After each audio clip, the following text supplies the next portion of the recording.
today we will decode 5 spaces in a house जहाँ पर हम हमेशा कंफ्यूज रहते हैं कि इन स्पेसेस के बीच में आफ्टर ऑल डिफरेंस है क्या। फॉयर जो होता है इट इज अ स्पेस जहाँ पे डायरेक्टली हाउस के अंदर हमें एंट्री मिलता है। It is a space between the outdoors and the indoors. तो हमारा लिविंग रूम होता है, वहां पे हम गेस्ट को भी एंटरटेन कर सकते हैं और उसको हम थोड़ा सा फॉर्मल या सेमी फॉर्मल एरिया बोल सकते हैं। बट फैमिली रूम वो है जहाँ कैजुअल रिलैक्स्ड एरिया है, आप टीवी लगा सकते हो, लाउंज सोफास लगा सकते हो and you can relax. Hello kids, welcome back to design and art. Today we will decode 5 spaces in a house जहाँ पर हम हमेशा कंफ्यूज रहते हैं कि इन स्पेसेस के बीच में आफ्टर ऑल डिफरेंस है क्या। Let's start by discussing a foyer and a vestibule. Okay, so if we talk about a foyer जो होता है it is a space जहाँ पे directly house के अंदर हमें entry मिलता है। It is a space between the outdoors and the indoors, ठीक है, जहां से हम घर के अंदर एंटर करते हैं।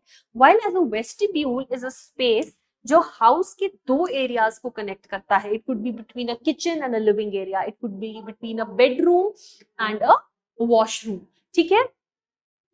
अगर हम इस फोटो में भी देखते हैं, वेस्टिब्यूल इज जहां से एक स्पेस जहां से हम घर के अंदर नेविगेट कर सकते हैं between various rooms, while as a foyer is a space जहां से हम घर के अंदर एंटर करते हैं।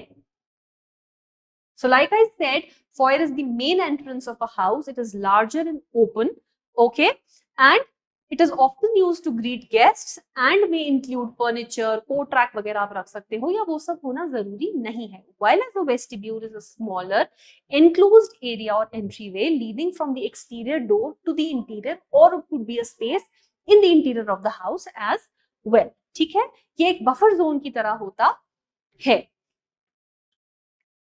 Okay, now let's discuss living room versus a family room. You know, lots of times we say, oh, this is the living room, or we say, oh, we want a family room. So what could be the difference between these two? So a living room is a more formal space. If we talk about, it is about, it is intended for guests as well. Okay, it is located near the front of the house. The decor is more polished. ठीक है, तो जो हमारा living room होता है वहां पे हम गेस्ट को भी एंटरटेन कर सकते हैं और इसको हम थोड़ा सा फॉर्मल या सेमी फॉर्मल एरिया बोल सकते हैं। बट फैमिली रूम वो है जहाँ कैजुअल रिलैक्स्ड एरिया है, आप टीवी लगा सकते हो, आप लाउंज सोफास लगा सकते हो and you can relax. Okay, it is usually located near the kitchen and is more lived in. So family room हो गया जो आप individually as the owner of the house occupy करोगे, while as a living room is the area जहां पर आप अपने guest वगैरह को भी एंटरटेन कर सकते हो और ऑन अ रेगुलर बेसिस आप वो स्पेस ऑक्यूपाई नहीं करते हो। Next we have pantry versus a butler's pantry, ठीक है जी। पैंट्री जो होगा it will be a small room या एक क्लोजेट हो सकता है जिसमें हम अपना डेली फूड का स्टोरेज कर सकते हैं या किचन की सप्लाईज को स्टोर कर सकते हैं, ठीक है।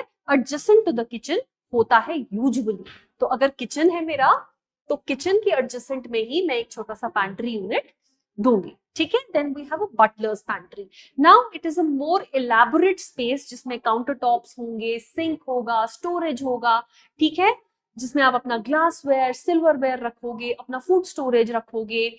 Often use for staging meals and storing serving items. So कई बार हमारे घरों में, इंडियन हाउसेज में, we have the luxury, we have that space जहां पर हम लोग किचन के साथ एडजेसेंट एक बड़ा सा रूम दे सकते हैं। उसमें अपना काउंटर होगा, अपना यूटिलिटी होगा, अपना स्टोरेज होगा, जो एक इंडिविजुअल छोटा मिनी किचन की तरह भी एक्ट कर सकता है।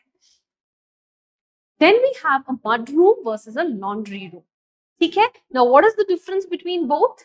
Mud room would be small entryway space जहां पे हम अपना dirty shoes, coats को बाहर ही निकाल के रख देते हैं, एंट्रेंस के पास ही होता है या साइड एंट्रेंस, बैक एंट्रेंस के पास ये चीजें होती हैं। While as a laundry room is combined with mud room, कर सकते हैं हाँ, बट प्राइमरीली यहाँ पर हम अपनी यूटिलिटी, कपड़े धोने, ड्रायर, वॉशिंग मशीन, ये सब चीजें लगाते हैं, ठीक है। Then we have a home office versus a study. अब इनमें क्या डिफरेंस होगा अगर हम बात करें तो so home office is a dedicated space for work related activities, जिसमें डेस्क होगा, कंप्यूटर होगा, ठीक है, ऑफिस सप्लाईज होंगे। तो ये आपकी प्रोडक्टिविटी को इंक्रीज करने के लिए है। वाइल स्टडी जो है वो एक ज्यादा रिलैक्स्ड स्पेस है। आप एक बे विंडो में भी एक स्टडी एरिया निकाल सकते हो, ठीक है, but office has to be more formal, ठीक है। एंड इट में include book shelf, comfortable seating, less technology हो सकती है, ठीक है। जो स्टडी है वो आपका एक रिलैक्स करने का भी एरिया हो सकता है, while as the home office is a more formal setup, ठीक है। So I hope with this we have busted the myths about the difference and the confusions between various spaces in a house.